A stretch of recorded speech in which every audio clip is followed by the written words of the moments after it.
Buenas tardes, ¿cómo están? Mi nombre es Erika La Torre. Hoy ya vamos a hablar sobre lo que es otorrino. Bueno, veo poca concurrencia, pero vamos a tratar de hacerlo un poco ameno. Vamos a ver algunas preguntas. A ver, algo básico primero sobre las generalidades de lo que es anatomía. Como sabemos, el oído se dispone prácticamente en tres compartimientos: oído externo, oído interno y oído medio. El oído externo, como vemos en la diapositiva, va a corresponder a lo que es el pabellón auricular y propiamente el conducto auditivo externo. El oído medio, o conocido también como caja timpánica, vamos a ver que conforma desde la membrana timpánica hasta lo que es corresponde también lo que es la cadena de huesecillos y la membrana oval.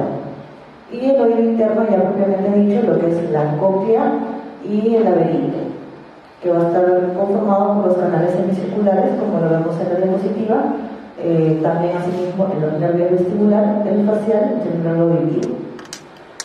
Al lado derecho vamos a hablar de la disposición del pabellón auricular, básicamente lo que corresponde al hélix, que está marcado sobre el número 1, el número 2, que viene a ser la escarpa, atiélix, que está inmediatamente frente al hélix, la concha, que está con número 4, la cruz común o el del hélix, el meato del conducto auditivo externo, que está en número 6, y el trago y el antitrago, que están uno frente al otro, y el lóbulo, donde vamos a encontrar básicamente un solo tejido.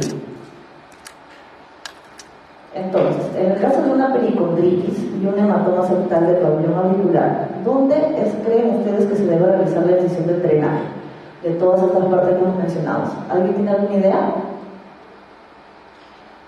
¿No? ¿Ninguna? Recordamos un poco. Entonces, esta incisión se va a hacer delante del antihélix. Y lo que hacemos en este caso, la pericondritis, se trata de una inflamación del pericondrio del pabellón auricular. ¿Dónde vamos a localizar más frecuentemente la sangre en el otohematoma? Entre el cartílago y el pericondrio. Y esto, como saben, es básico, es una emergencia porque hay que drenarlo. ¿Qué pasa si no lo drenas? El cartílago se va a necrosar, ¿no? Y va a comenzar a tener malformaciones a nivel de pabellón. ¿En qué casos está contraindicado el uso de la elevación para la extracción de cuerpos extraños en el conducto auditivo? Tenemos las siguientes claves: un botón, una canica, una goma de borra, una semilla y una perla o una joya. ¿Cuáles creen ustedes que donde no voy a hacer irrigación? En la semilla. ¿Y por qué? Porque se va a hinchar y va a causar mucho más dolor en el paciente. Tenemos un paciente de 30 años que va a acudir súbitamente, va a referir que ingresa un insecto al oído, refiere dolor que se va a intensificar cuando el insecto se mueve, además también va a recibir zumbido e hipoacusia. ¿Cuál es el manejo inmediato? Ahí tenemos en la membrana, la otoscopía, un pequeño amiguito que se ha metido al conducto.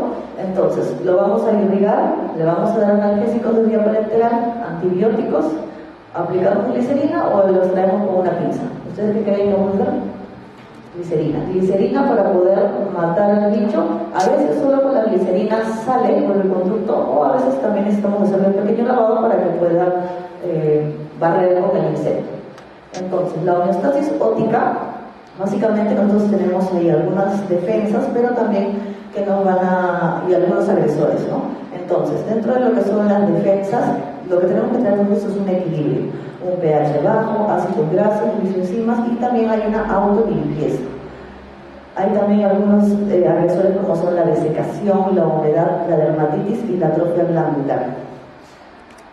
Lo importante es que haya un equilibrio de estos agentes. Tenemos un paciente de 12 años que tuvo una consulta por hipoacusia y acúfenos. Luego de su ingreso a la piscina, no va a presentar ni otalgia ni fiebre.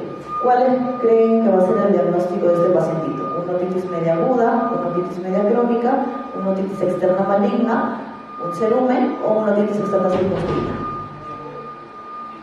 Otitis media aguda, ¿todos optan por eso?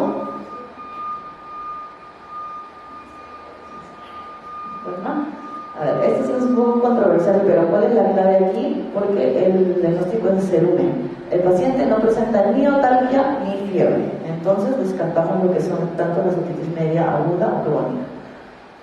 Generalmente los tapones de cerumen, cuando ocluyen todo el conducto, van a producir una hipoacusia de tipo conductiva, ¿no? Entonces el paciente se va a quejar de no escucho nada y va a ser básicamente unilateral, salvo que lo tenga en los dos lados. Entonces, en la otitis externa, vamos a ver que esta es la inflamación del conducto auditivo por pérdida de una fina película lipídica que lo va a proteger. Esto lo podemos ocasionar ya sea por rascados o también el conocido oído del nadador. Hay algunos factores también de riesgo que siempre tenemos que tener en cuenta, que es en el caso de los diabéticos, los inmunocomprometidos y aquellos pacientes que ya presentan dermatitis. Dentro de la clasificación etiológica, vamos a ver que esta puede ser de tipo infecciosa o de tipo inflamatorio. Dentro de tipo infecciosa, básicamente tenemos las bacterianas, que pueden ser ya sea circunscritas o pueden ser difusas. En el caso de la difusa, puede llevar a una otitis externa maligna o necrotizante. También tenemos las otitis externas infecciosas del tipo micótico y también las del tipo viral. Dentro de las inflamatorias vamos a ver que vamos a tener las alérgicas, las de contacto, ya sea por alguna enfermedad concomitante como es la psoriasis o una otitis externa granular. Entonces, dentro de esta amplia gama de microbiología vamos a ver que el organismo que más frecuentemente se encuentra va a ser la Pseudomonas aeruginosa, con un 40%. El Staphylococcus epidermidis en un 9% y Staphylococcus aureus en un 8%. Dentro de otros, como tenemos algunos gram negativos, Streptococcus y Enterococcus en un 4% y Aspergillus y Candida en el caso de las micosis en un 2%. Entonces, ¿cuál es el microorganismo causal más frecuente de la otitis externa? La Pseudomonas.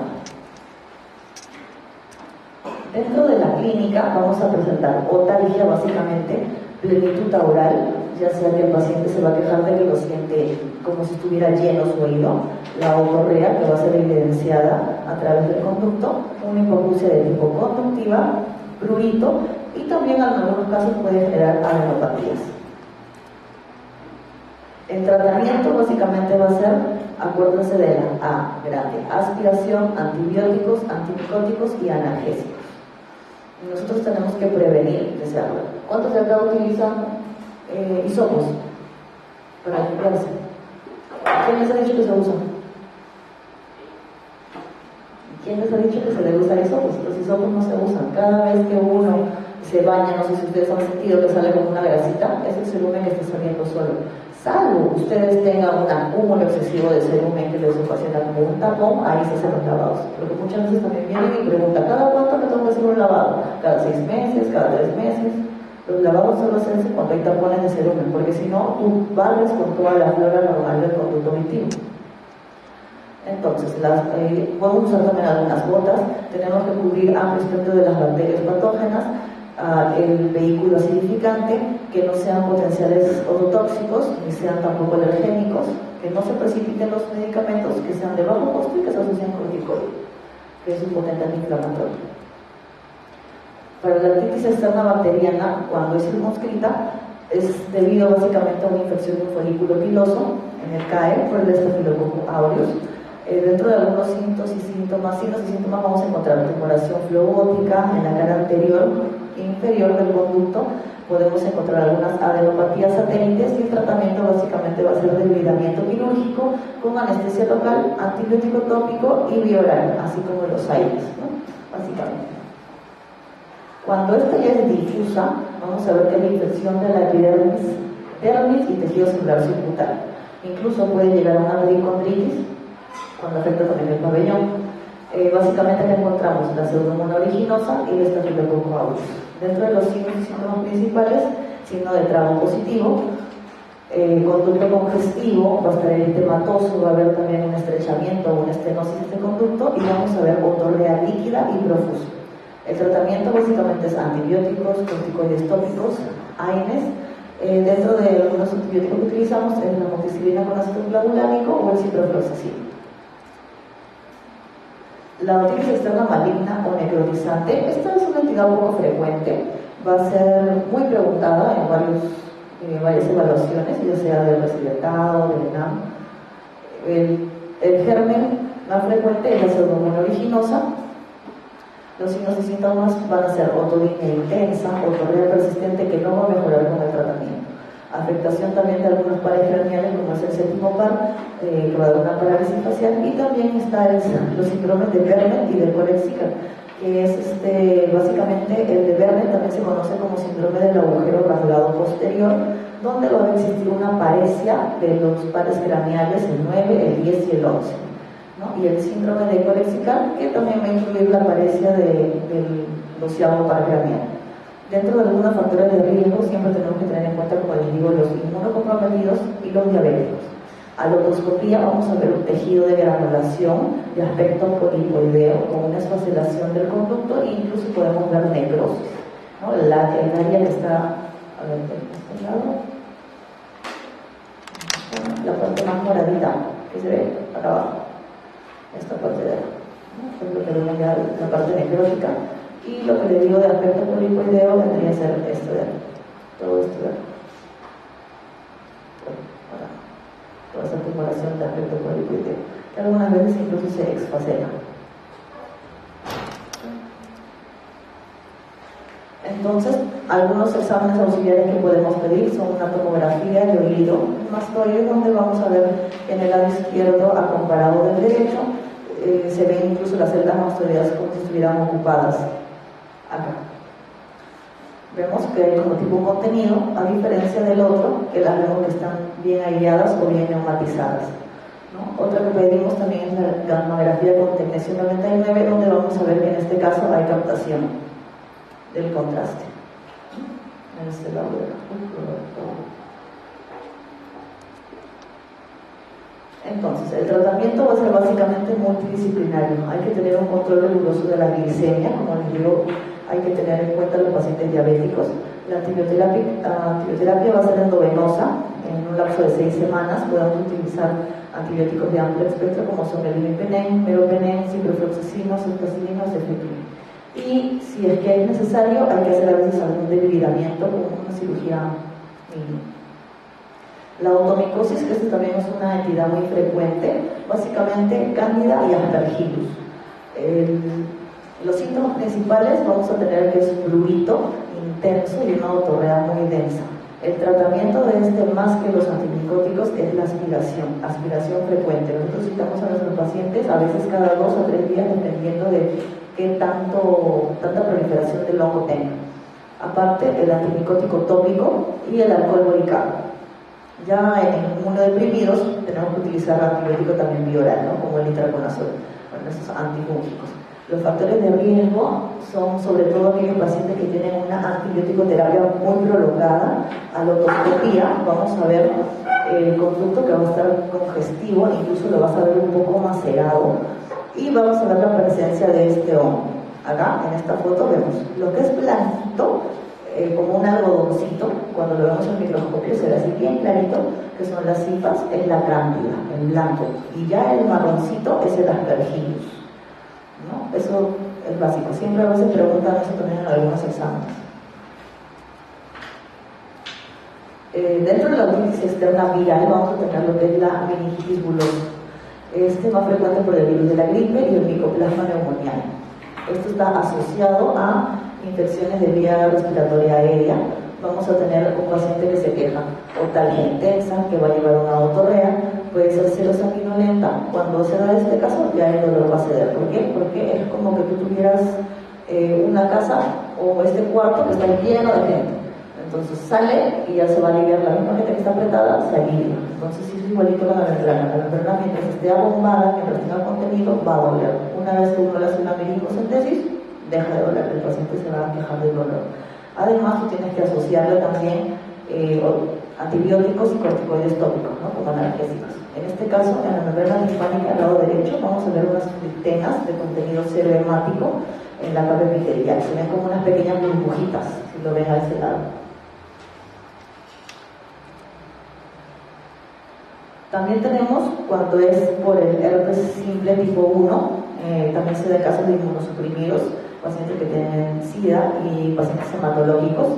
Los signos y síntomas principales también van a ser la otalgia, el prurito en el conducto y en la concha sobre todo, y también puede haber presencia de costras a nivel de esta zona. No hay afectación neurológica en estos casos y el tratamiento básicamente por ser antivirales, aciclovir tópico, oral y analgésicos. Vamos a ver en este caso, en el conducto auditivo externo, cómo se forman las vesículas. Acuérdense, herpes igual a vesículas. También tenemos el zóster óptico, que este es ya causado por el virus de varicela zóster, básicamente por una reactivación en el ganglio de Gaza. Nosotros sabemos que ya una vez que te da el herpes, es como que se acumula y tienes memoria, ¿no? Y ya sea por factores de tensión o también otros factores virales, infecciones virales, se reactivan y otra vez te comienzan a aparecer las lesiones. Ya acá tenemos el famoso síndrome de Reis-Hahn, que es la afectación del séptimo par craneal. Vamos a ver que se asocia a parálisis facial, otalgia, prurito.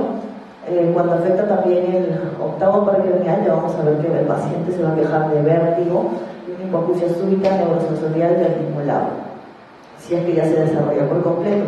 El tratamiento también básicamente es aciclovir tópico y bioral, corticoides, y en algunos casos se dice que también se puede asociar con vitaminas tipo B1, B6 o B12, pero básicamente tu corticoides siempre. Entonces igual, hasta cuando tienes un paciente con parálisis facial, lo que vas a hacer es, más que la aciclovir, porque muchas veces dicen que la aciclovir no ayuda mucho, tu corticoide para que ayudes a descomprimir el nervio. Entonces, vamos a ver que en el zóster óptico se van a presentar vesículas cutáneas, ya sea en la concha o en el conducto, y aparte también en la membrana linfática. Dentro de algunas complicaciones vamos a tener la pericondritis, la oreja en coliflor, que es muy famoso en los boxeadores, y la mastoiditis aguda. Entonces, si tenemos un paciente de 10 añitos que acude a la emergencia por presentar dolor de oído leve o moderado con una hipoacusia, tiene un antecedente de haber realizado natación en los días pasados y frecuentemente se limpia el oído con hisopo, ¿cuál es el diagnóstico más probable? ¿Externa? ¿Alguien da otra respuesta? Otitis externa. ¿Por qué? Antecedente de mucha piscina, ¿verdad? ¿Qué pasa ahora con la otitis media aguda? Vamos a ver que básicamente es una inflamación de la mucosa del oído medio. Vamos a sacar todos los datos de la anamnesis que vamos a hacer con el paciente. Hay que hacer un correcto abordaje en historia clínica, se hace una otoscopía neumática para ver si hay disminución de la movilidad de la membrana timpánica, aparte una minigotomía y una timpanocentesis con un cultivo si es que es necesario, ¿no? En un 30% esto se va a deber básicamente al Streptococcus pneumoniae. Dentro de la clínica vamos a presentar otolinea, una hipoacusia de tipo conductiva, porque hay contenido dentro de la caja timpánica, va a haber asociado a fiebre, irritabilidad, incluso anorexia, náuseas, vómitos, diarrea en el caso de los niños y otorrea. En la otitis media aguda en los lactantes, ¿cuál es el agente etiológico más frecuente? Moraxella catarrhalis, Staphylococcus aureus, Streptococcus pneumoniae, Staphylococcus epidermidis o Pseudomonas aeruginosa. ¿Respondieron eso? Todos van a decir que sí, obvio, ¿no? Streptococcus pneumoniae. Y el germen más aislado en la otitis media aguda supurada va a ser Streptococcus pneumoniae, como ya lo hemos presentado en la diapositiva previa. Tenemos un paciente de 6 años de edad con antecedente de resfrío común de una semana de evolución. Este va a presentar una otalgia derecha, hipoacusia y fiebre de 40 grados centígrados. ¿Cuál es su posibilidad diagnóstica? Esta es pregunta de Legrand. ¿Qué creen ustedes? ¿Alguna idea?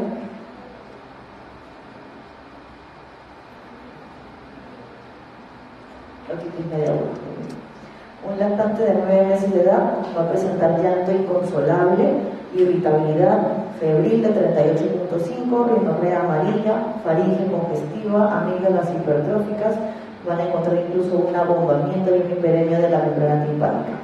¿Cuál creen que sea su diagnóstico más probable? Muy bien, una otitis media aguda. Lactante de 8 meses de edad, desde hace 3 días va a presentar fiebre, irritabilidad, palidez y faringe edematosa y rojiza. La membrana timpánica en este caso se va a encontrar un poco opaca, con una movilidad un poco disminuida y sin secreción. ¿Cuál creen que es el diagnóstico causante de este cuadro clínico?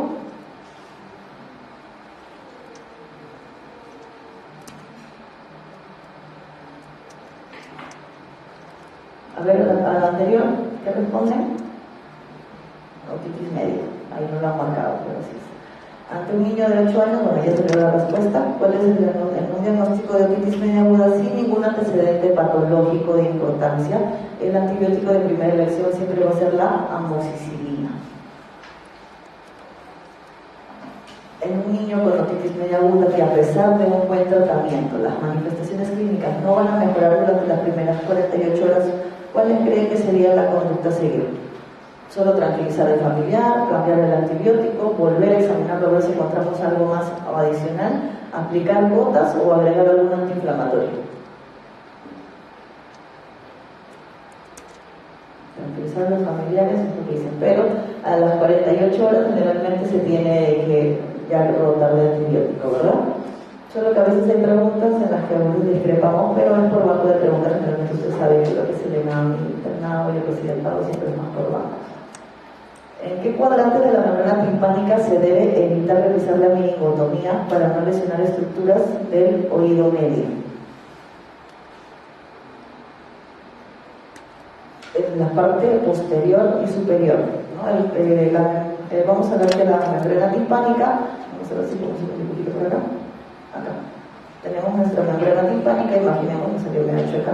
Tenemos el mango del martillo, la distribución. Entonces nosotros dividimos esto en cuadrantes a lo largo del... Nos basamos en el mango del martillo. Aquí vamos a tener los 4 cuadrantes. Si hablamos entonces de cuadrantes anteriores, que es la parte de acá, y posteriores en la parte de aquí, nosotros vamos a tener que este vendría a ser el cuadrante antero-superior, el antero-inferior, posterior-superior y posterior-inferior. Generalmente las meningotomías nosotros siempre las realizamos en el cuadrante antero-inferior, siempre o en el cuadrante posterior-inferior, pero nunca lo vamos a realizar en esta parte de acá, porque podemos también riesgo de lesionar, si profundizamos mucho, la cadena del huesecillo, que lo vamos a encontrar aquí adherido.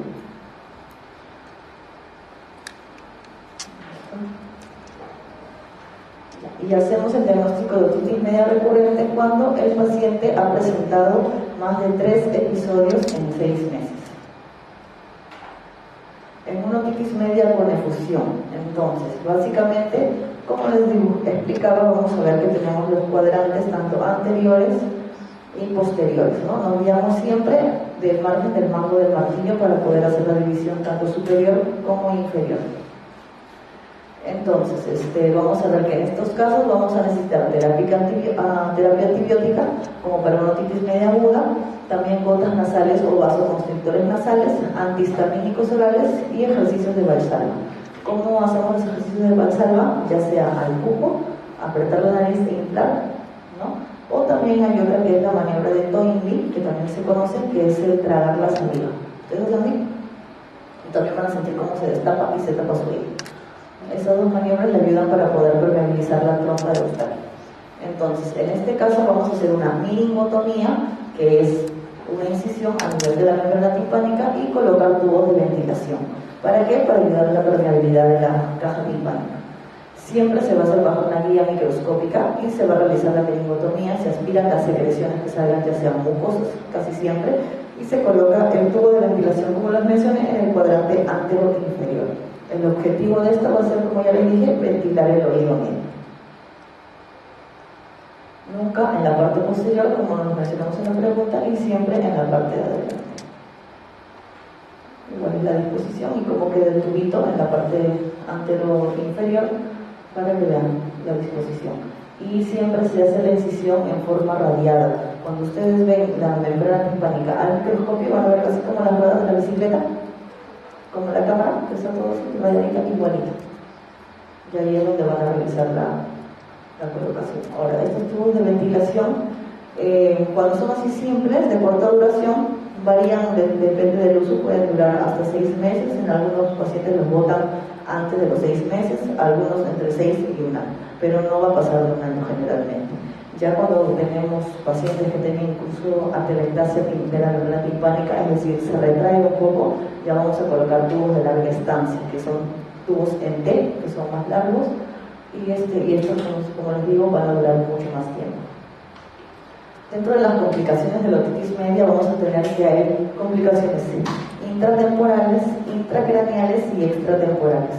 Dentro de las intratemporales, la más frecuente, la perforación de la membrana timpánica. Porque, como les digo, es como un cuarto lleno de gente. En algún momento alguien va a tener que salir. Se abre la puerta, igualito. Acá el contenido es tanto que abomba y puede perforar la membrana y van a causar toda la otorrea, el dolor, pero una vez que se perfora, el dolor va a ceder.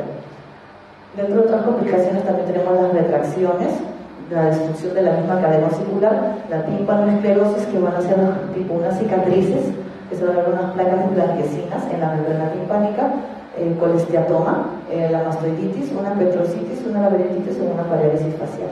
Dentro de las intracraneales, una meningitis otógena, que el 30% va a estar asociado con hipoacusia del neurosensorial o sensorio neural, abscesos cerebrales, una trombosis del seno lateral, infarto venoso cerebral y hidrocéfalo autógeno. Y de las extratemporales, el absceso retroauricular o cigomático del sol. Entonces, tenemos un escolar con un diagnóstico de otitis media aguda que va a presentar desplazamiento del pabellón auricular hacia afuera y hacia abajo. ¿Cuál va a ser el probable diagnóstico? Una mastoiditis. Vamos a ver incluso que la zona retroauricular va a estar bien eritematosa y bien dolorosa a la palpación. Un niño padece una otitis media aguda que evoluciona desfavorablemente presentando somnolencia. ¿Cuál podría ser la complicación más probable en este caso? Una meningitis aguda, ¿no? Siempre hay que evaluar y ver al niño en las primeras 48 horas. Con respecto a algunos exámenes audiológicos que nos pueden orientar un poquito más, es que nosotros no tenemos el audiómetro, que va a ser el que nos va a ayudar para definir si es una hipoacusia conductiva o neurosensorial. Vamos a tener en este caso lo que son las pruebas bien sencillas, que son con diapasones. Vamos a tener un test de RINE que va a comparar las vías aéreas, ¿no? Ya sea vía aérea ósea y vía aérea de un mismo hilo. Entonces, ¿qué vamos a tener cuando nosotros hacemos vibrar el diapasón? Generalmente lo hacemos con el codo y le decimos que escuche. Le ponemos acá en la mastoides y el paciente va a escuchar un sonido.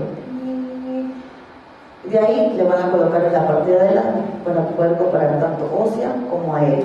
Entonces, si el paciente te va a escuchar más adelante que atrás, se va a tratar de un hipoacusia de tipo neurosensorial. Y cuando tú haces lo mismo, le colocas atrás y le colocas adelante, y en este caso de escuchar más por atrás, vamos a hablar de un hipoacusia de tipo conductiva. ¿Entendieron un poquito? ¿Sí? Compara tanto vía aérea como vía ósea. Es una forma más práctica de explicar.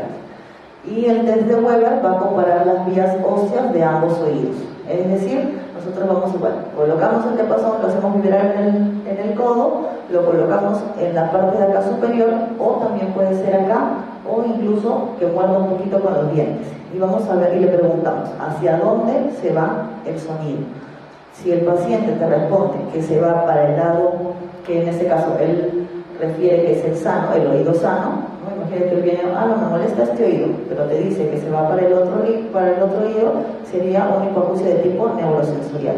Y si es que si el paciente se queja de este oído y te refiere que el sonido se irradia o se va para este lado del oído enfermo, se va a tratar de una hipoacusia de tipo conductiva. Entonces, ¿en qué caso vamos a tener hipoacusia de tipo conductiva? Cuando hay algo que obstruye el conducto, un tapón de cerumen. Cuando hay contenido, una otitis media aguda o una otitis media serosa. Que en la gráfica vamos a ver una diferencia entre la vía aérea y la vía ósea de más o menos, algunas literaturas difieren de 25 a 30 decibeles. La vía aérea es la que está en azulito y la vía ósea es la que está en rojito, en la parte superior. Vamos a ver entonces que hay un gap, ¿no? O una diferencia entre los decibeles. En la hipoacusia de tipo neurosensorial vamos a ver que estas dos vías van de la manito. O sea, no hay una diferencia mayor a 15 decibeles o incluso a 20 en lo que son tanto la vía aérea como la vía ósea. Entonces tú las ves que van juntitas, las dos, tanto las dos vías van cayendo, cuando vienen como gradual, sí, o pueden caer de forma escalonada, como en la segunda figura, que acá ya tenemos una típica curva audiométrica del trauma acústico, que es una caída en la frecuencia de 4000, pero va a recuperar en 8000. ¿No? Y en el caso también una hipoacusia de tipo neurosensorial es en los viejitos o los adultos mayores, que lo conocemos como presbiacusia. Es una caída directa y también van de la mano, tanto las dos vías aéreas. ¿Cuál es la patología que produce con más frecuencia una hipoacusia conductiva en niños? ¿Cuál creen que sería?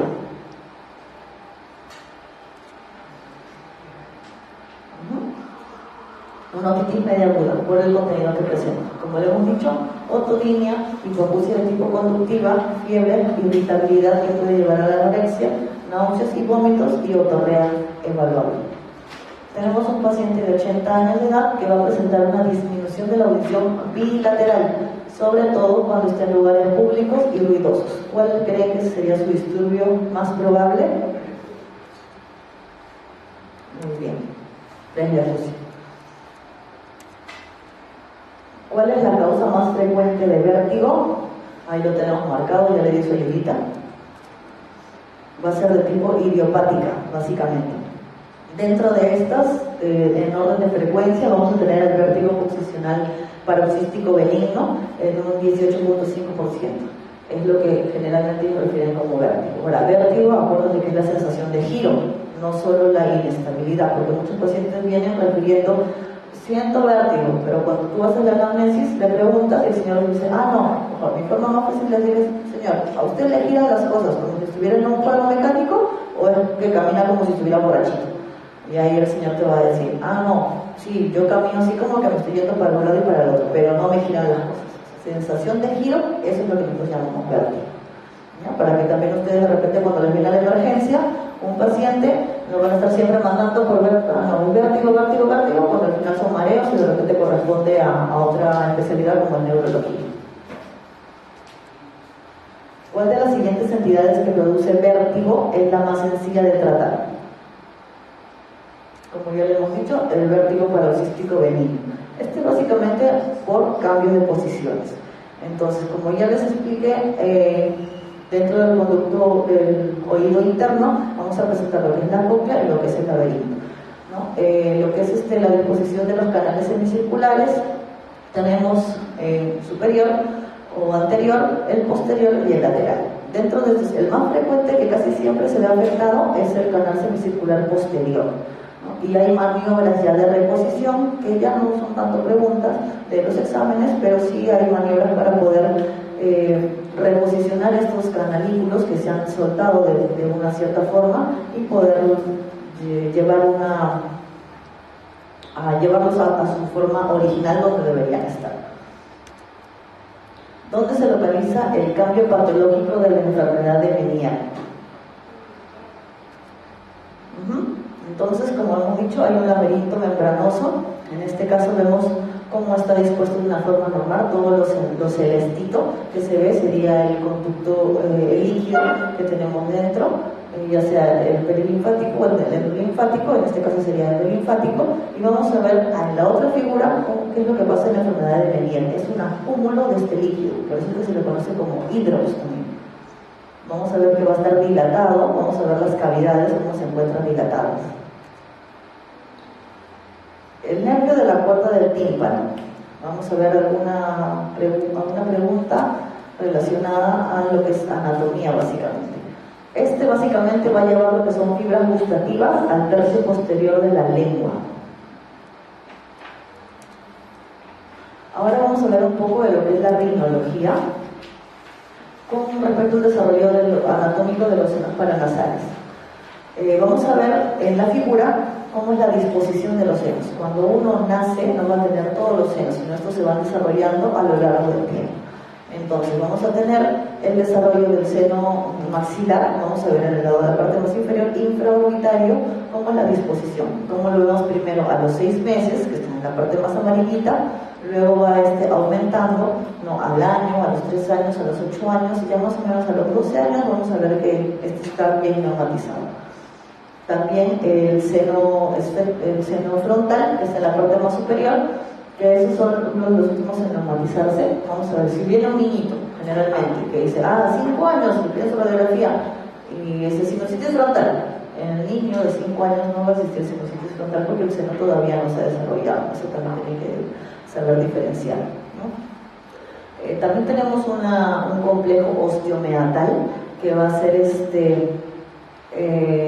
va a estar más o menos ubicado a lo que es el drenaje del seno maxilar, ¿no? Que va a estar, que vamos a hablar ahora por dónde va a drenar. El seno maxilar va a drenar al meato medio. Entonces, los senos paranasales que se van a encontrar desarrollados al nacer van a ser los maxilares y los etmoidales, como lo hemos visto en la figura anterior, ¿no? En amarillito están ahí tanto 6 meses, más o menos luego los 6 meses, pero al nacimiento van a estar los etmoidales y los maxilares. ¿Cuál de los siguientes senos paranasales va a ser el más afectado en los adultos por una sinusitis? Ahí está bien marcadito, el seno maxilar. Y es lo que vamos a ver en las tomografías, una opacidad a nivel del seno. Vamos a ver que en el contralateral, si bien hay un poquito de tejido, puede ser tejido inflamatorio nada más, ¿no? Entonces no necesariamente toda la colección de líquido, ¿sí? Pero vemos más aireación a nivel del seno maxilar del lado contralateral. Y los etmoidales se ven claritos, que son unas celdillas, como si fuera un panal de abeja, en la parte más superior, que también están bien neumatizados. ¿Cuál es el agente causal más frecuente de la sinusitis del adulto?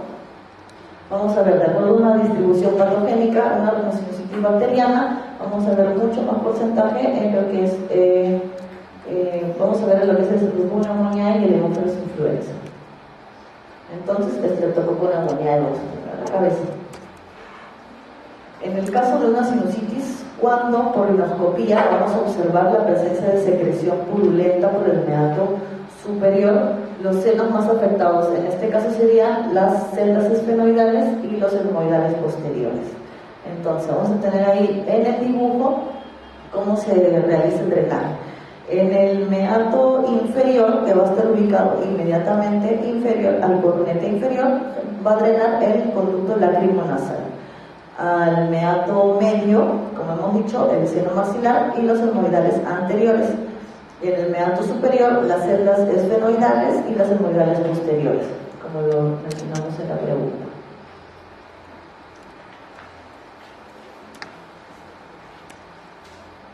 La rinitis atrófica, o también llamada ocena, se va a presentar predominantemente en mujeres jóvenes, niñas, niños, mujeres adultos mayores o hombres jóvenes. En este caso, mujeres jóvenes. Esta patología vamos a ver que se forman unas costras mielicéricas que van a ser frecuentes. Nosotros utilizamos lavados nasales, pero estos pacientes generalmente comienzan a presentar bastantes costras y secreción. También se puede quejar hasta de halitosis y descarga nasal posterior.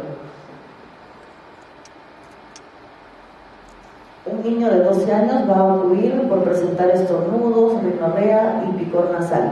A la exploración física vamos a revelar un intenso edema de la mucosa nasal. La mucosa va a estar pálida y con secreción clara. ¿Cuál va a ser nuestro diagnóstico más frecuente? Una rinitis alérgica. En este caso vamos a ver una fosa nasal del lado izquierdo, donde estamos viendo a la derecha el septum nasal y el cornete inferior. Vamos a ver la diferencia entre ambas mucosas. Tú lo vas a ver, el cornete está un poquito más medio paliducho, a diferencia del septum. En este caso es frecuente en los pacientes con rinitis alérgica. Además, también presentan el famoso signo del saludo, porque siempre van a estar levantando la punta de la nariz. Y también van a estar medio ojerosos, eso también se van a dar cuenta. Niño de 13 años llevado a la consulta por presentar estornudos, rinorrea acuosa y prurito nasal. Al examen va a tener un intenso edema y palidez de la mucosa nasal con secreción clara. Diagnóstico más frecuente, la rinitis alérgica. ¿Y cómo creen que sería en el caso de un cuerpo extraño? ¿Qué sintomatología creen ustedes que van a encontrar? Básicamente el niño va a venir porque va a tener también rinorrea, pero va a ser del lado unilateral, nada más. Salvo que sea aquí por un lado, pero va a ser unilateral y también va a tener, con el paso de las horas, va a tender a botar una rinorrea más con mal olor.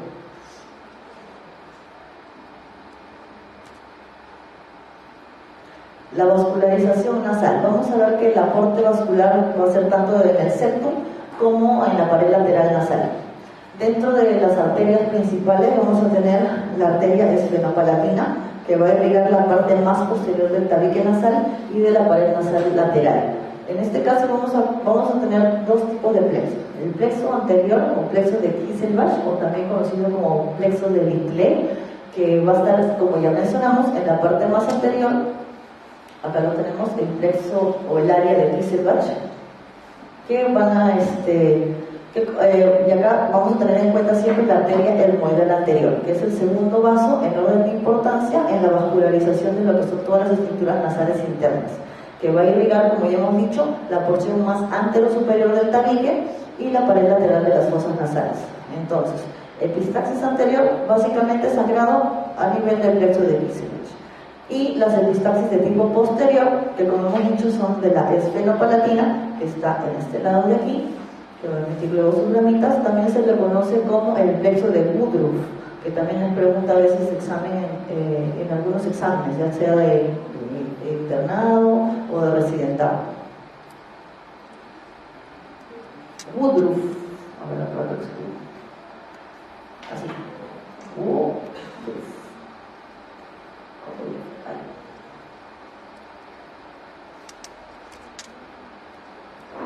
Ahí se marcan las dos.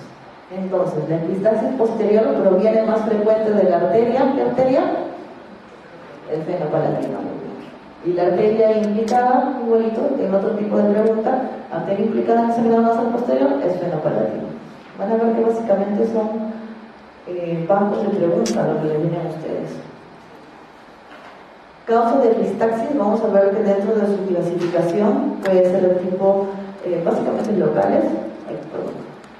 Tenemos las idiopáticas, ya sean las causadas por traumas, las inflamatorias o las infecciosas, las postquirúrgicas, ya que se deba también a tumores primarios, algunas causas estructurales o por el abuso de algunas sustancias como son las drogas. Entonces vamos a ver en el septum nasal, ven como una tela de araña, eso es una varice. Plexo de Kisselbach en este caso, o área de Little. Ahí está escrito también para que puedan saber el nombre. Entonces, la causa más frecuente de epistaxis en niños, ¿cuál cree que sea? ¿Traumática, congénita, idiopática, resfrío o alergia? Traumatismo. ¿Por qué? Porque el niño casi siempre para con el dedo de la nariz.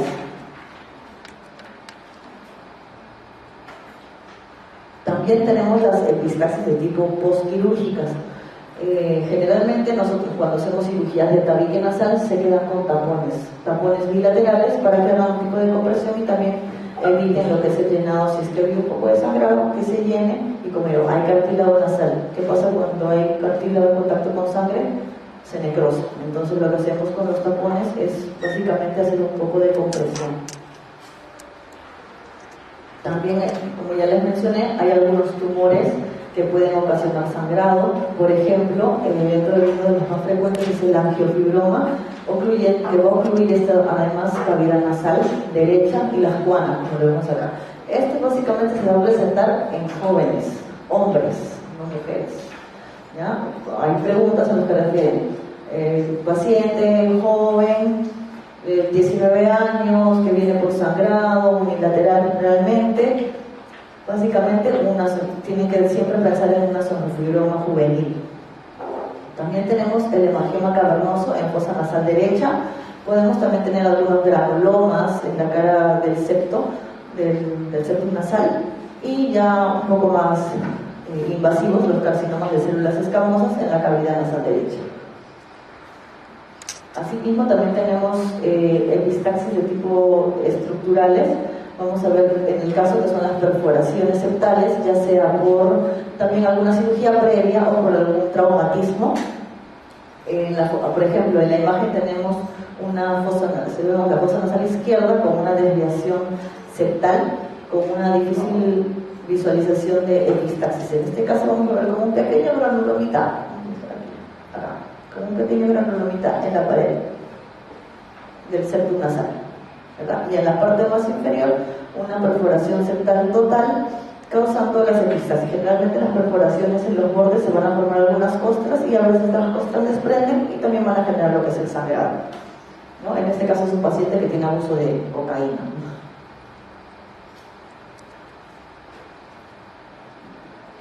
Como les digo, también hay ya cuando son enfermedades concomitantes que tengan los pacientes. En el caso de la granulomatosis de Wegener también vamos a ver algunas lesiones. En este caso ya se ven las costras, pero se ve una lesión también de aspecto medio granulomatoso a nivel del septum.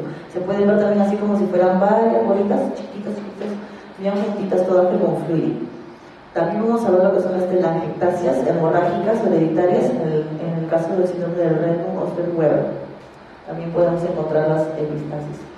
Entonces tenemos enfermedades febriles, ya sea hipertensión arterial, que es la causa más frecuente también de sangrados, vasculopatía, sobre todo la presión arterial en pacientes adultos mayores, ya sea que tengan coagulopatías de base o enfermedades granulomatosas. Según la localización, entonces vamos a ver que la clasificación va a ser anteriores, posteriores y superiores. Según frecuencia, puede ser una aislada, una recurrente o una recurrente. En el caso de repercusión general, pueden ser leves, moderadas o graves. En este caso, esta varice en el área de Kisselbach o en la parte más anterior va a ser lo que va a causar los frecuentes sangrados. ¿Y qué es lo que hacemos nosotros? Cauterizaciones. Las cauterizaciones pueden ser químicas o eléctricas. Dependiendo del grosor o del calibre del vaso, nosotros podemos definir si podemos utilizar una cauterización química, que lo hacemos generalmente con nitrato, que sea el 20 o el 50%, o la vamos a hacer de tipo eléctrica. Si es eléctrica, vamos a colocar previamente anestesia para que el paciente no sienta ninguna molestia, ¿no? En ambos casos se forma una costra blanquecina y siempre tienes que tratarle antihistamínicos porque le va a causar prurito y por ende va a rascarse y va a ser frecuente que otra vez vuelva a sangrar. Ahora, el hecho de que tú le cauterizas una vez no significa que nunca más le vas a cauterizar, porque como hemos visto, la relación tanto del septo como de la pared es abundante. ¿Por qué se diferencia entonces una epístasis de tipo anterior y la posterior? Vamos a ver que es por más fácil de evidenciar el punto de sangrado. En una epístasis anterior, como les dije, lo van a ver en la parte ya más valvular, ¿no? En la parte más anterior. Van a ver un vasito pequeño, en cambio, en la parte, cuando es un sangrado posterior, todo se le viene en sangre. Se viene el paciente y va a estar en sangre total. A veces ni ustedes pueden controlarlo. Generalmente, una epistasis de tipo anterior lo puedes controlar con un botoncito con epinefrina. Le colocas un botoncito con epinefrina en la fosa nasal y cede, ¿no? O presión también. La presión por unos 5 a 10 minutos, ambas fosas nasales, y va a ceder espontáneamente. Entonces, ¿cuáles son las medidas generales que nosotros tenemos que tener? Primero, posición vertical del paciente. Muchas veces han escuchado a la mamá que cuando hay un sangrado, pon la cabeza para atrás. Peor, ¿por qué? Porque toda la sangre te la vas a tragar y va a generar una sensación de náuseas y vómitos. Entonces, posición vertical del paciente, bolsa de hielo detrás del cuello, compresión de las narinas, como le digo, a veces lo hacemos solo con un solo dedo, compresión ya sea por la fosa nasal derecha o izquierda, o lo que yo prefiero para evitar ningún tipo de error en la compresión, con los 2 dedos en ambas narinas. Y siempre se adelante, 5 a 10 minutos, porque a veces la ponen así un poquito, uy, no cede, y le meten algodón, le meten papel higiénico, y no hacen ningún tipo de compresión. Entonces, decirle también al paciente que no ingiera la sangre. ¿Por qué? Porque le va a dar más asco y le va a dar más ganas de vomitar. Y bueno, si es un caso muy abundante, un acceso venoso, ¿no? Entonces, medir la presión arterial, como le digo, generalmente por hipertensión son los más frecuentes que vienen los sangrados por emergencia. Entonces, si está elevada, vamos a manejarlo básicamente con antihipertensivos. Si está normal o disminuida, en este caso podemos dar un tipo de volumen, suero fisiológico, y básicamente descongestionantes nasales y anestésicos en la mucosa nasal. También tenemos que pedir, cuando son sangrados muy excesivos, también su hemoglobina, su recuento plaquetario, su perfil de coagulación, y depende de esos resultados vamos a ver si es necesario transfundirle o no sangre o plaquetas. Tenemos entonces, el segundo paso es la inspección y tu instrumental básicamente. Tenemos que eliminar todos los coágulos de la fosa nasal, porque si tú todo ves lleno de coágulos no vas a ver absolutamente nada. La inspección de la cavidad nasal por endoscopía, ya sea anterior o por vía endoscópica. Entonces vamos a evaluar si es del área de Kisselbach, si se trata de un sangrado leve o de un sangrado masivo. En el caso del sangrado masivo, como hemos dicho, cauterizaciones químicas. Son vasos generalmente que no son de mucho calibre, entonces lo puedes tratar con una cauterización de nitrato al 20 o al 50%. Cuando ya es un sangrado masivo, ya optamos mejor por usar un taponamiento nasal anterior bilateral o con balón. En la actualidad existen dispositivos que ya vienen fabricados para nada más introducirlos, inflarlos un poquito y hacer la compresión para ya no estar metiendo tantas gases. Pero bueno, acá no lo conseguimos fácilmente, ¿no? Entonces vamos a colocar las mechas nasales impregnadas con vasoconstrictores para que también te ayuden a disminuir el sangrado. Y se colocan en capas, en ambas cavidades nasales. Aunque ustedes no crean, en la nariz entran muchas gasas. ¿Cuál es el tratamiento inicial en la epistaxis de la nasofaringe? Entonces, taponamiento anterior. Antes de que tú te metas a cauterizar todo, siempre limpiar bien tu fosa nasal para poder evidenciar los vasos y poder hacer la cauterización. El tratamiento más adecuado para las epistaxis producidas por un traumatismo al colocar una sonda nasogástrica va a ser entonces el taponamiento nasal anterior. En los viejitos que están postrados, generalmente cuando les colocamos su sondita, también les lastiman. Y ahora también, ¿por qué sucede esto? Porque la mayoría de pacientes, si ustedes no lo crean, tienen el tabique nasal desviado. Muchas personas, de repente algunos de ustedes también tienen el tabique nasal desviado y no lo saben. Y ante cualquier cosa también le va a sangrar. Entonces vamos a inspeccionar la cavidad nasal, ya sea por endoscopía anterior o endoscópica. Como les expliqué, cuando es ya en este caso un sangrado mucho más abundante, más profuso, vamos ya a pensar que se trata de una parte más posterior. Entonces vamos a optar por usar un taponamiento posterior. Vamos a ver que hay también cambios en el septum nasal, puede ser también por un tratamiento quirúrgico local previamente. Entonces, ¿cómo hacemos nuestro taponamiento nasal posterior? Hay muchas formas. Una forma más práctica y sencilla es utilizar una sonda Foley. Vamos a ver, si evidenciamos que el sangrado por la fosa nasal izquierda, colocamos toda la sonda Foley, preferiblemente con un poquito de lidocaína en gel, la colocamos, abrimos la faringe y vemos la puntita de la sonda.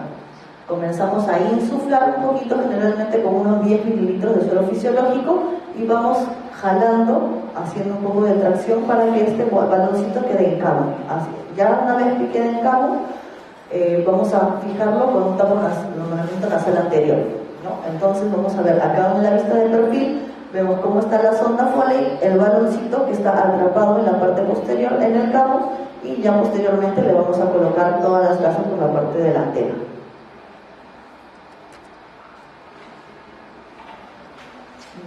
Acá, estos, como les digo, hay también dispositivos que ya los utilizan para el taponamiento nasal posterior con sus dos válvulas, así como una sonda Foley igualito. Tienen una para llenar en la parte más posterior de la cubana y la otra inmediatamente para hacer el taponamiento anterior. Ahora, hay otra forma que también lo utilizan con tipo una gasa, un rollito. Se hace como la gasita como un pequeño rollito, se colocan dos pititas hacia abajo y una hacia arriba, lo vas a tratar de introducir igualito con una sonda primero, lo pasas, lo unes a lo que es la puntita, vas jalando la sonda y te quedas con un hilito afuera, por la nariz, y por la boca lo va a introducir el tapón, queda por la parte posterior, y los otros dos hilitos que quedan colgando se unen en la parte anterior. Pero eso lastima un poco más tanto la piel como la mucosa. Entonces, lo más práctico, como les digo, es la sonda Foley, y es lo que van a encontrar generalmente en su emergencia. Entonces, como les digo, hay ya dispositivos que vienen fabricados tanto por las fábricas Mectron y Merocel, que son son mucho más prácticos, pero acá no los encontramos. Entonces, en una epistaxis posterior, el taponamiento nasal con efecto terapéutico debe ser colocado en... ¿A dónde va el taponamiento nasal posterior?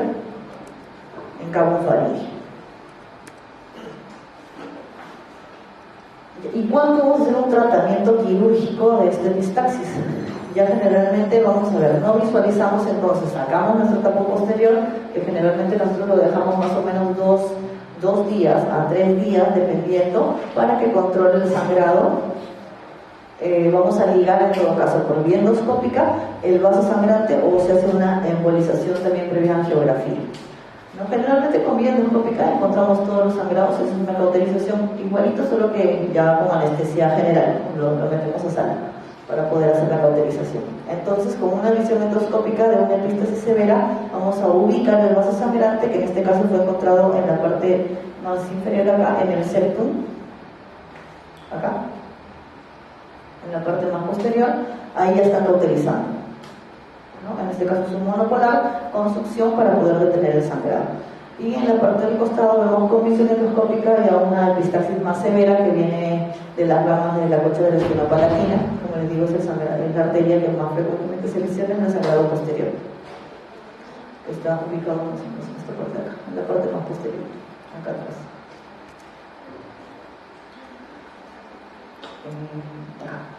Entonces, como les digo, también se pueden hacer embolizaciones angiográficas. Ya esto es un procedimiento más invasivo.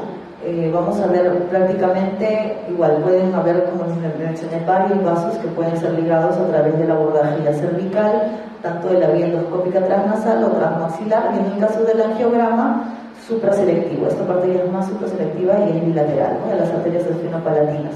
Se hace una anastomosis en la puerta arterial de la mucosa septal y acá ya se ve una post-embolización.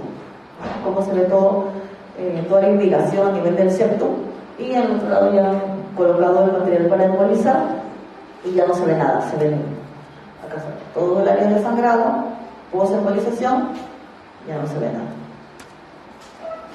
Las epistaxis severas entonces van a ser debidas a alteraciones vasculares más frecuentemente, más que las infecciosas y las crisis sanguíneas o por el uso de drogas.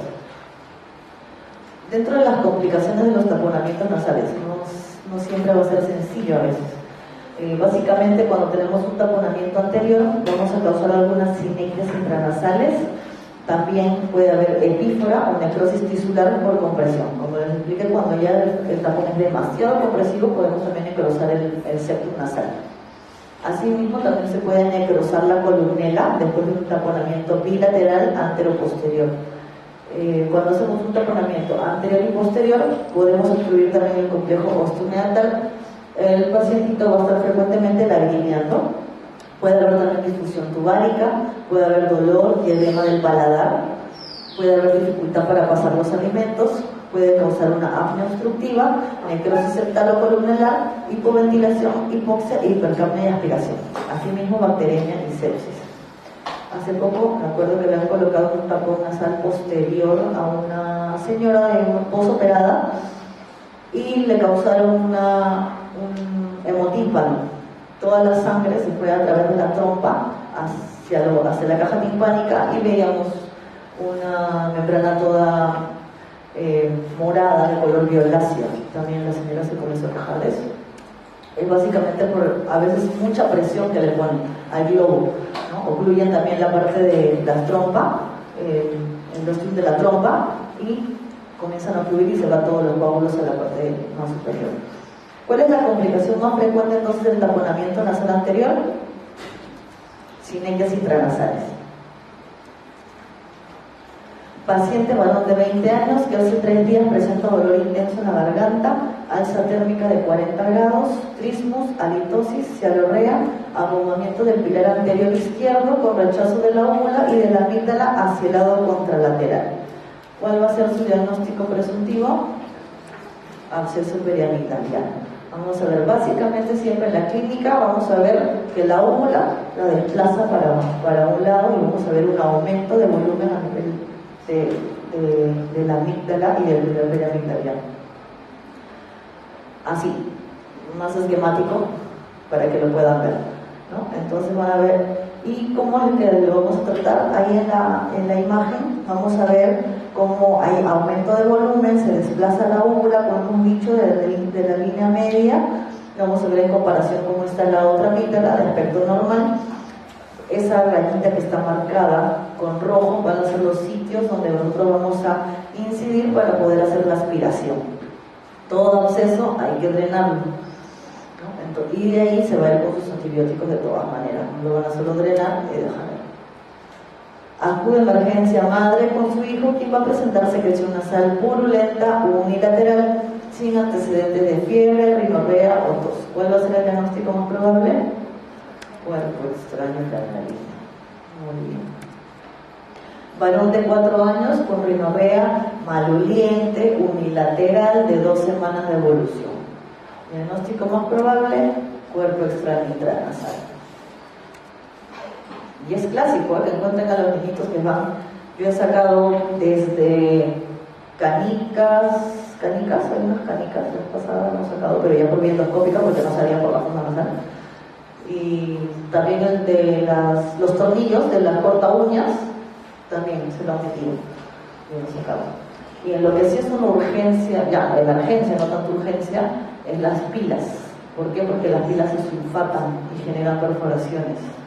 Y las curaciones también en los niños, sobre todo, es mucho más dolorosa. En un traumatismo nasal con sospecha de fractura, ¿qué tipo de radiografía es la que vamos a solicitar? Una mentonasoplaca y lateral de huesos propios. Básicamente la lateral de los huesos propios. La mentonasoplaca es para ver si hay caída de techo, pero la lateral de huesos propios vamos a ver cómo hay en este caso un hundimiento de los huesos acá. Acá se evidencia la fractura. Y vamos a ver, esto debería ser así, recto. Entonces todo este lado de acá se ha hundido, sea por lo que diré. A veces en las placas, no tengo una imagen, pero imagínense que esto estuviera así derechito. Todo esto lo vemos acá. Se ven algunos como que tractitos medios aereados. No es fractura, porque muchas veces lo mandan como fractura. Es propio del hueso, es la propia ideación del hueso, la traumatización. Si ustedes lo ven derechito y no hay caída, no es necesario tocarlo, no es necesario movilizarlo. Salvo vean hundimiento o que esté levantado, o ya en la placa, en la otra placa, vemos que el techo está hundido hacia los lados. Ahí sí vamos a tratarlo sin la fractura. La fractura facial más frecuente entonces va a ser la fractura de los huesos propios de la nariz.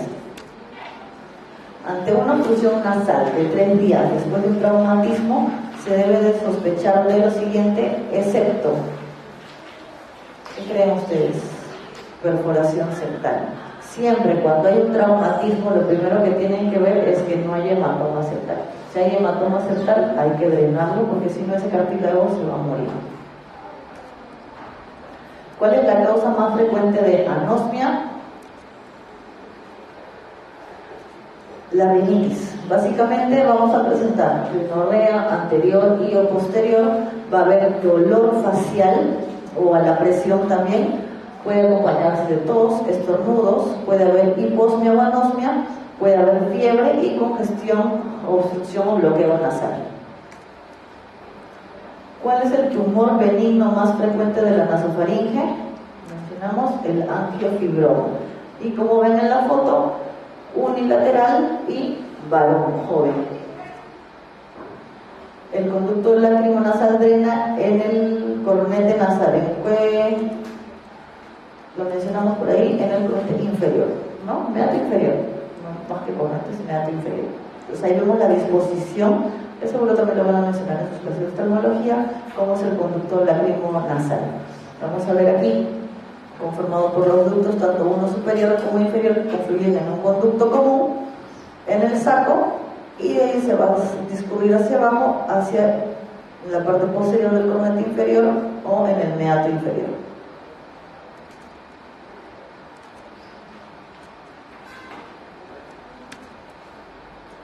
Vamos a hablar un poco de lo que es la laringe. ¿4 y 5?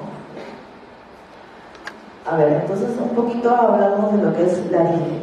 Los cartílagos impares de la laringe son epiglotis, tiroides y ¿cuál creen que sea el otro que es impar? ¿Alguien sabe? Por ahí también venía leyendo algo de por ejemplo, pero no. Entonces tenemos el cartílago cricoides. Vamos a ver en la foto cómo tenemos la disposición. Vamos a tener 3 cartílagos impares y 3 cartílagos pares. Dentro de los impares, como ya los mencionamos, el cartílago cricoides, el cartílago tiroides y la epiglotis. Y dentro de los pares vamos a tener los aritenoides, los cartílagos corniculados y los cartílagos cuneiformes. Los corniculados también llamados los cartílagos de Santorini y los cuneiformes de Griesberg. Tenemos límite inferior del ventrículo laríngeo. Vamos a ver por quién está dado el límite inferior del ventrículo laríngeo. Por las cuerdas vocales verdaderas. Vamos a tener nosotros un par de cuerdas vocales que vamos a llamar las cuerdas vocales propiamente dichas, ¿no? O verdaderas, porque también tenemos las que son las falsas. Entonces vamos a ver cómo está el ventrículo laríngeo, que está acá, en la parte aquí. Acá tenemos la mitad de lo que es la línea media. La línea media, las cuerdas vocales, acá tendríamos las cuerdas vocales verdaderas y las cuerdas vocales falsas, que son las inmediatamente superiores, y esto vendría a conformar lo que es el ventrículo laríngeo,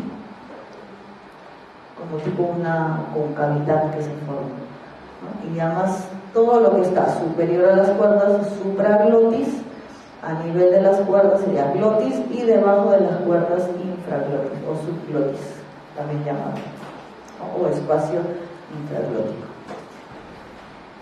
Vamos a hablar un poco de lo que es la inervación laríngea. ¿De quién proviene esta inervación? Básicamente del nervio vago, décimo par, a través de sus dos ramas, tanto el nervio laríngeo superior como el nervio laríngeo inferior o recurrente. El nervio laríngeo superior, vamos a ver que tiene dos fibras, tanto sensorial y motoras, la parte sensorial dirigida para lo que es la supraglotis, y el fascículo motor para el músculo cricotiroideo. Y el nervio laríngeo inferior o recurrente, su inervación básicamente va a ser de tipo motora.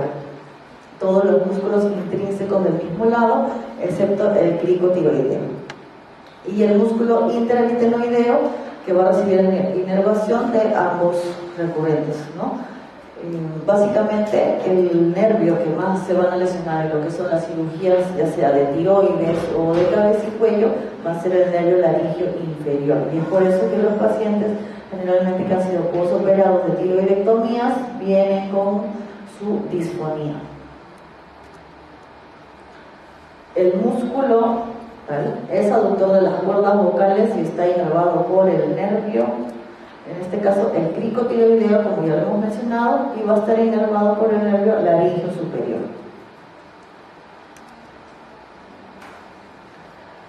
A ver, vamos a hablar un poco de lo que es el síndrome obstructivo laríngeo. Entonces, tenemos una visión endoscópica, vamos a ver las cuerdas vocales. En este caso vamos a ver algunas lesiones en la comisura anterior. Vamos a dividirlo en comisura anterior, comisura media y comisura posterior de la cuerda vocal en su tercio. Vamos a ver que también hay cuadros de parálisis de cuerda vocal, que en estos casos más se pueden ser bilaterales o unilaterales. En este caso vamos a ver una cordotomía posterior en la parte de acá. Esta vendría a ser la parte más anterior, que va a estar conectada acá con el epiglotis, y la parte más posterior. Vamos a ver que en este caso las cordotomías, en los casos de parálisis, han resultado ser muy prometedores, pero se hacen con mucha precaución y van a tener un poco de efectos a largo plazo. O sea, no es muchas las cirugías que se hacen a nivel de lo que es cuerdas vocales. Generalmente lo que encontramos, que vamos a ver más adelante, son lesiones de tipo tumoraciones, ya sean pólipos, quistes, y ya en el caso de nosotros, cuando ya se tratan de carcinomas, van acá en el Perú, son derivados de la especialidad de cabeza y cuello. Entonces podemos ver acá lo que es una hendidura laríngea, aquí, en la parte más posterior, como le digo. En algunos casos se hacen suturas, acá vemos una visión esquemática y acá cómo sería lo real, ¿no? Generalmente se tratan a veces con láser. Que hace el láser, quema el tejido posterior como una reavivación de los bordes, ¿no? Como una herida. Reavivas tus bordes y luego haces tu sutura para poder mejorar esto y que no haya mucha alteración a nivel de la movilidad de las cuerdas.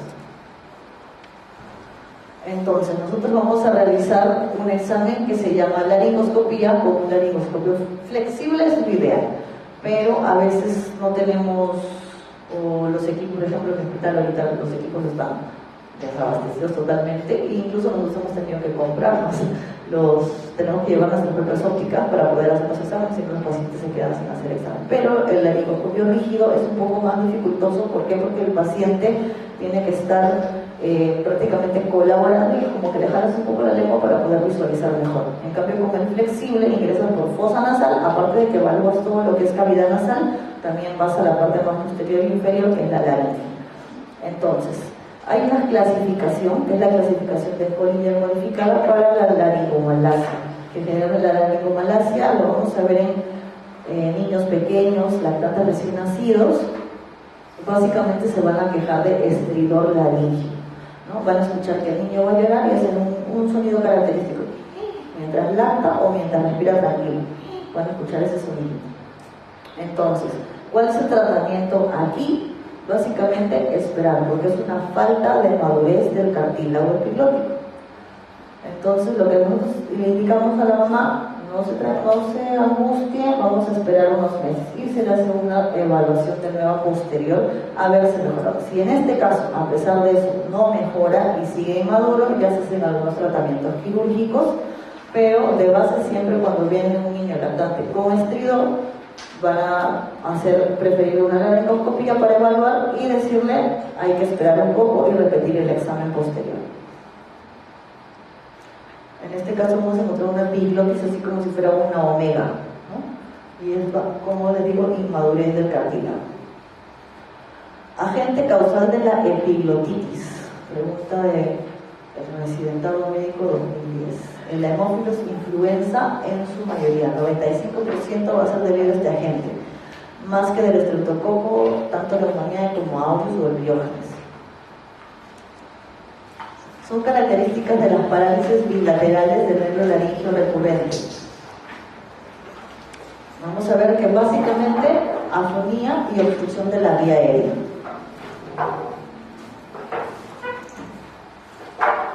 ¿Cuándo vamos a indicar nosotros una traqueotomía? Porque no siempre llega un paciente con disfonía o con disnea, le vas a meter su tráqueo.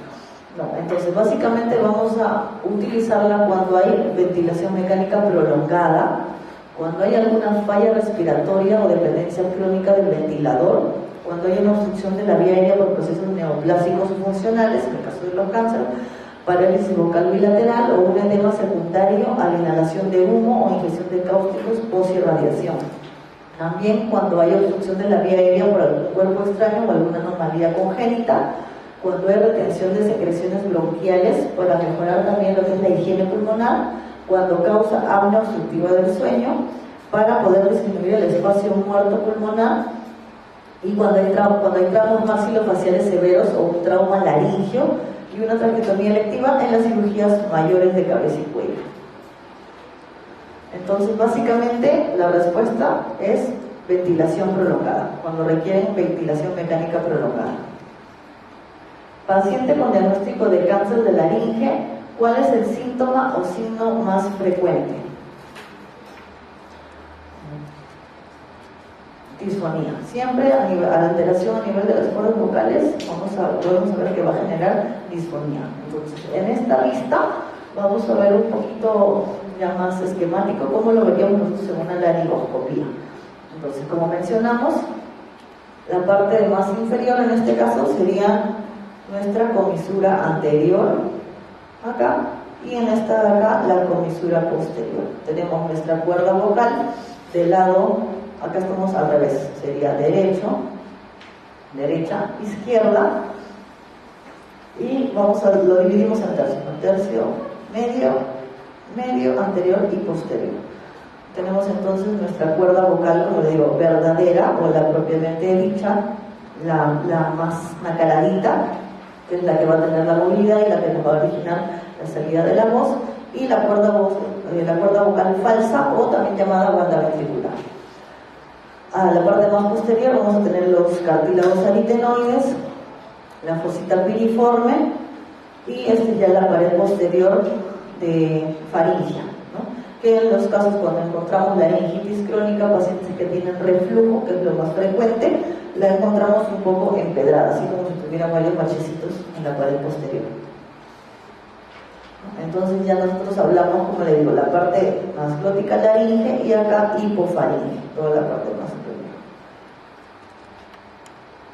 Ahí tenemos en todo caso un paciente que ya tiene unas tumoraciones, ahí ya no reconoces tu estructura anatómica normal, ¿no? Ya no vas a ver tu cuerda vocal verdadera, tu cuerda vocal falsa, ahí incluso la tumoración ya agarra lo que es supraglotis, entonces toda la parte superior de la cuerda está tomada.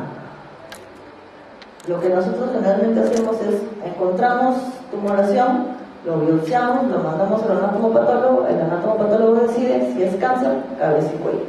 Y depende incluso de la proliferación de la tumoración, a veces solo van a radioterapia o quimioterapia, y a veces ya no es necesario hacer el tratamiento quirúrgico.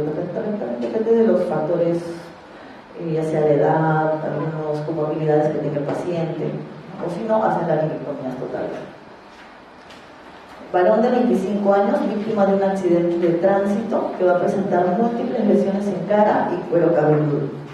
Hemorragia profusa a través de los orificios nasales y la cavidad oral. Va a llegar con un glabro de 8, un crujido a la movilización mandibular, múltiples piezas dentarias rotas, saturación de oxígeno casi 80%. La intubación orotraqueal va a ser bastante difícil. ¿Cuál va a ser tu alternativa de manejo? Intubación traqueal por tricotiloidectomía o traqueostomía. ¿Ahí acabamos entonces? Sí. Ahora, ¿alguna duda o consulta acerca de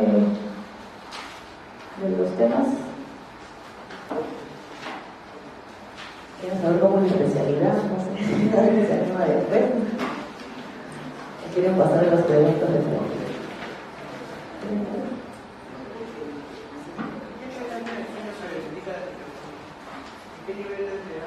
Ya cuando tienen presentan episodios de saturación en un grave, pues, ¿no?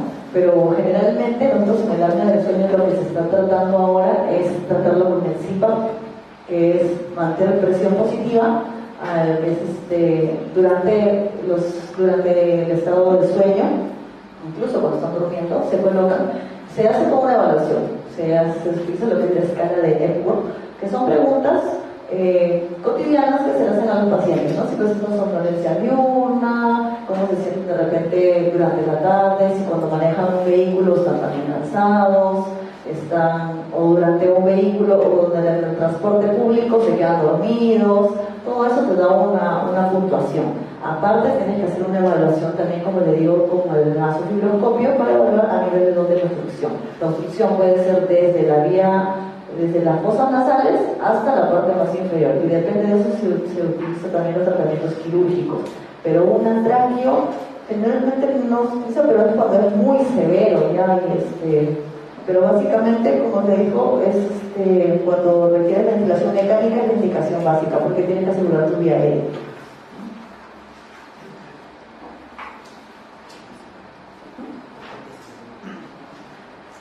Tienen un pretest. Vamos a realizar las primeras 10 preguntas. A ver, les doy unos 5 minutitos para que lean todo.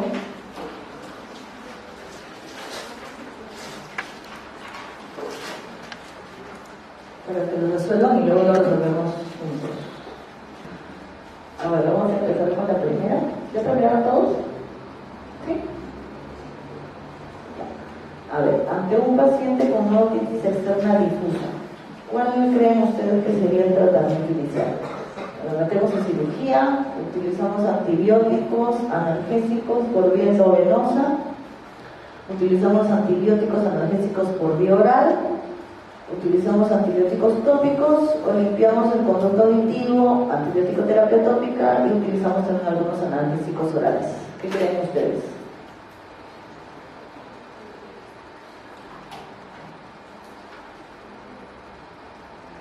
¿Alguien se anima? ¿Nadie? ¿Nadie se lanza? ¿La cuál? La E, antibióticos tópicos. ¿Otra? La C, antibióticos analgésicos ambos vía oral. La D, acuérdense que una otitis externa, como les digo, ¿qué vamos a encontrar? aumento de volumen en el conducto, va a haber edema, va a haber bastante secreción. Entonces, vamos a primero limpiar bien tu conducto auditivo. Luego vamos a aplicar antibióticos tópicos y analgésicos orales. Siempre la base de todo va a ser analgésicos, ¿ya? Y tus antibióticos. Ahora, ¿por qué nos cogeríamos, ustedes creen, por vía endovenosa, si estamos diciendo difusa?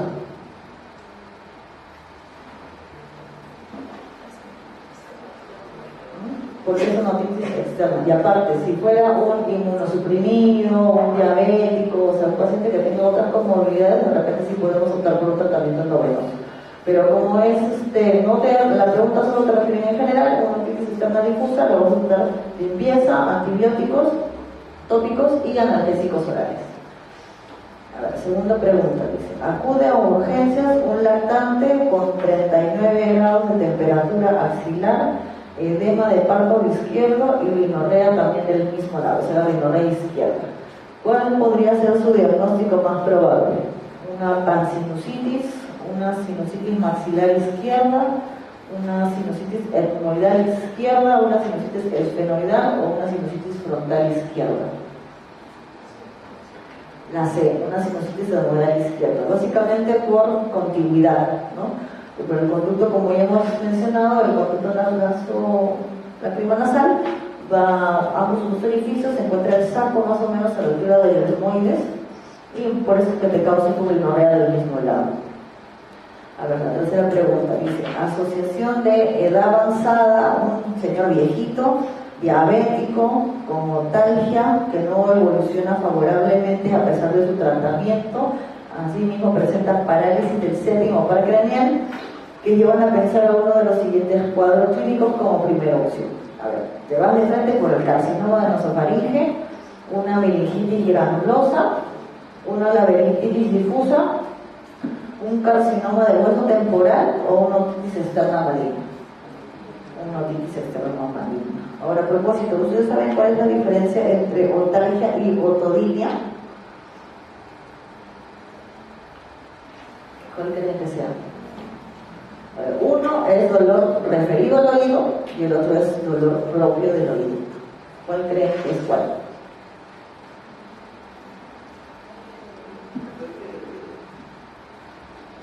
Al revés.